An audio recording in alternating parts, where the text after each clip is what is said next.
Brazil के वजीर आजम एक साइड पे बैठे हुए हैं और अमेरिका के वजीर आजम या सदर एक साइड पे बैठे हुए हैं, जो और बीच में प्राइम मिनिस्टर नरेंद्र मोदी बैठे हुए हैं। इस चीज से क्या आइडिया होता है कि G20 के असल मेंबर या लीडर जो है ना वो ये तीन ही हैं।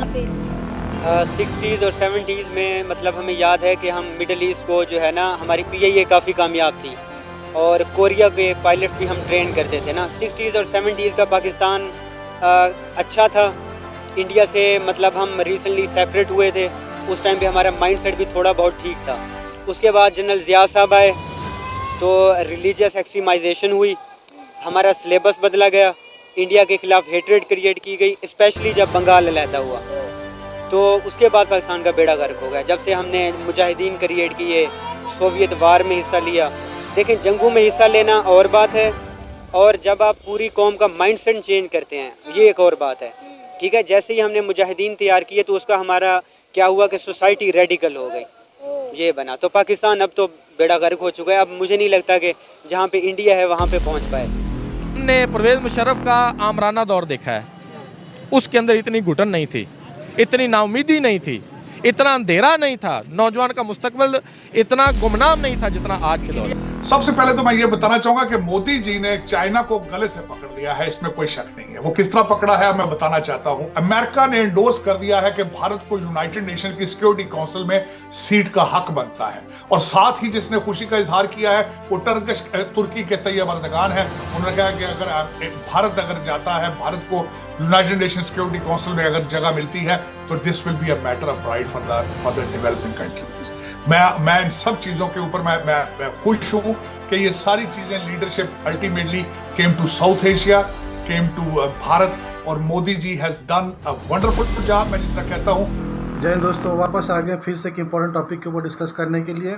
हाल ही फिलहाल में जो 19 और 18-19 को शायद जो G20 का समिट हुआ है ब्राज़ील में, रियो डी जनेरियो में, जहाँ पे दुनिया के 19 बड़े देश और यूरोपियन यूनियन, और पिछले साल जब भारत में हुआ था तो अफ्रीकन यूनियन को शामिल किया गया था। उनके जितने भी देश हैं उनमें उनका यूनियन को शामिल किया गया था, जैसे यूरोपियन यूनियन में होता है ना, उन जो दूसरे अलग अलग कंट्रीज़ होते हैं कॉमन, उनको शामिल किया जाता है। तो भाई साहब देखिए, इनको ये अपनी पाकिस्तानी जो जिनके पड़ोसी के बारे में बात कर रहे हैं, ये अपनी औकात भूल जाते हैं। इनको जहाँ पे इम्पोर्टेंस दें, जिस चीज़ पे डिस्कस करना चाहिए वो छोड़ के ये कुछ और ही काम करते हैं। G20 के इतना इम्पोर्टेंट समिट होता है, क्या बताएं, वो जब से शुरू हुआ है 1999 से लगातार चल रहा है, और बहुत सारे जो वर्ल्ड में जब क्राइसिस का टाइम आया था, जैसे 2008 में हुआ था जो वो क्या बोलते फाइनेंशियल क्राइसिस हुआ था, फिर जो कोविड का पेंडेमिक हुआ था, और ऐसे बहुत सारे क्राइसिस से उभारा है दुनिया को, नए नए रिफॉर्म्स इन्होंने लाए हैं। क्योंकि इसमें सब वर्ल्ड लीडर्स होते हैं, US हो गया, आपका चाइना हो गया, रशिया हो गया, भारत हो गया, फ्रांस हो गया, जर्मनी हो गया, और यूरोपियन यूनियन के सब हो गए कंट्रीज़ हो गए, ये सब रहते हैं, ब्राज़ील, साउथ अफ्रीका, ये सब। तो इनको और पाकिस्तानियों को और कुछ नहीं दिखा, इनको सिर्फ मोदी जी और इटालियन मिनिस्टर का मेलोनी का बस यही ये चर्चा कर रहे हैं। ये नहीं देख रहे कि इसमें जो है कितने इम्पोर्टेंट मुद्दे में बात हो रहा है। जो बाइडन जो 20 तारीख, मतलब आज जब मैं रिकॉर्डिंग कर रहा हूँ, आज उनका लास्ट डे ऑफिस में, US प्रेसिडेंशियल का लास्ट डे है उनका, तो वो मीटिंग में शामिल थे। बीच में भारत के ये हमारे नरेंद्र मोदी जी बैठे हुए थे। तो अब देखिए कितने इम्पोर्टेंट चीज़ें डिस्कस हो रही थी। और मेन पिछले साल जब 2023 में भारत में ये चीज़ हुआ था G20 का समिट, उस वक्त इन्होंने एक नया ये स्टार्ट किया था, क्या बोलते हैं उसको, India middle east European corridor, India middle east European corridor. तो ये था चाइना के जो वन बेल्ट इकोनॉमिक कॉरिडोर का, जो one belt one road economic corridor का जो चाइना ने मॉडल लेके आया हुआ था ना, उसके अगेंस्ट में था ये। और आप देखिए कि चाइना जो है वो ब्रिक्स का भी हिस्सा है। अब जो ये जो समिट हो रहा है ये ब्राज़ील में, इसमें क्या हो रहा है कि ब्राज़ील ने इनको सपोर्ट नहीं किया वन बेल्ट वन रोड पर, इस पे तो ये उसके साइड लाइन में डिस्कस करने वाले हैं। फिर चाइना का ब्रिटेन के साथ अच्छा बनता नहीं है, उस पर इनका डिस्कशंस होने वाला। ब्रिटेन के जो मिनिस्टर हैं स्टैमर, उनके साथ डिस्कशन होने वाला है। तो ये सब मुद्दा छोड़ के इनको बस मेलोनी और मोदी जी का यही दिख रहा है। क्या बताएं दोस्तों, आप देखिए इनका रिएक्शन, आप खुद ही कमेंट करके बताइएगा कि ये मतलब किस दिशा में जा रहे हैं। रही बात नरेंद्र मोदी की, तो मैं उसका इंटरव्यू सुन रहा था अक्षय कुमार के साथ। अच्छा। तो वो बड़ा डिटेल से अपनी ज़िंदगी की चीज़ें बयान करते हैं, उनका लाइफस्टाइल, उनका परिवार वगैरह सारा कुछ ना।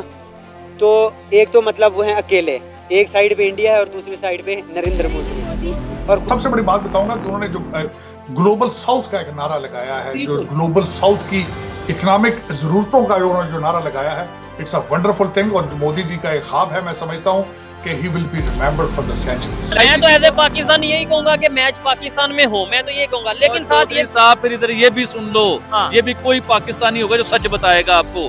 अगर आप इस जिद के ऊपर अड़ गए कि हिंदुस्तान पाकिस्तान नहीं आएगा तो हम हिंदुस्तान से मैच नहीं खेलेंगे, हाइब्रिड मॉडल पे भी नहीं खेलेंगे, तो आपसे चैंपियन ट्रॉफी ही ना छीन जाए, इस मुल्क से छीन के आईसीसी किसी और मुल्क में ना करवा दे। हाँ तो दोस्त, आपने देखा इनका रिएक्शन।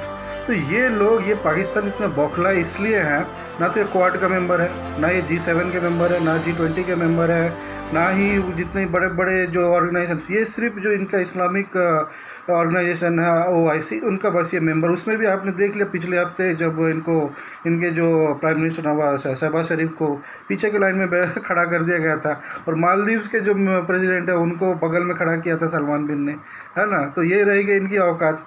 और ये सोच रहे हैं कि अब ये कंपेयर करते हैं भारत के साथ, कैसे होगा। इनको कितनी बार समझाया जाता है कि भाई साहब ये सब छोड़ दो, जो तुमसे बनेगा तुम अपना हालत सुधारो पहले, है ना, या फिर तुम अपना जो हमारा जो भारत का मॉडल है वो अपना लो। तुम्हारे तो कितने सारे एनालिस्ट और ये सब बड़े बड़े लोग बोलते हैं कि भाई साहब सुलह कर लो भारत के साथ, वो तो तुमसे होने वाला नहीं है क्योंकि तुम हो अमेरिका के पिट्ठू, है ना। तो दोस्तों, आपको कैसा लगा ये आप लाइक कीजिए, शेयर कीजिए, सब्सक्राइब कीजिए, कमेंट में ज़रूर बताइएगा। जय हिंद, जय भारत, वंदे मातरम।